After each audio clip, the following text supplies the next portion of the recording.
All right, Calvin, a lot of great matchups. We have two games that are going to spotlight two UP teams. In the 11-man, obviously with West Iron County Ishpeming, and then an 8-man, we have Forest Park at Rapid River.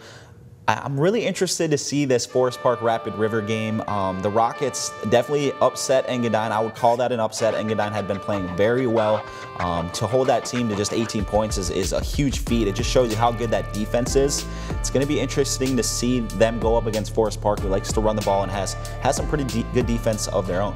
You're going to go with the 8-man game. I'm going to go with the 11-man game and say it's got to be West Iron County and Ishpeming.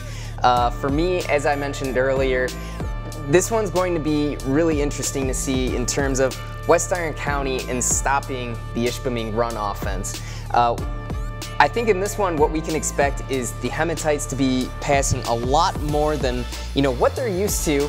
And I mean, they gave us a thriller earlier in the season, as you mentioned, a 14-0 win, barely squeaking by in that one. And it's playoffs, so anything can happen. Both teams know how to score. Both teams know how to stop on defense. Should be a good one. All right, Calvin, and then obviously we have those games featuring, one UP team, one downstate team.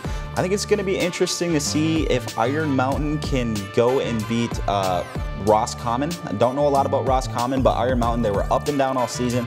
They seem to be putting it together at the right time, so it's going to be interesting to see if they can keep that going.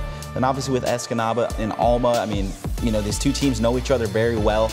In the previous matchup, I think it was a very close game. It could have went either way. Just Escanaba was able to pull it out late in that one. So I think that one's going to be interesting as well. So I mean, there's definitely a lot to look forward to. Obviously, we're all rooting for those UP teams when they take on those downstate teams.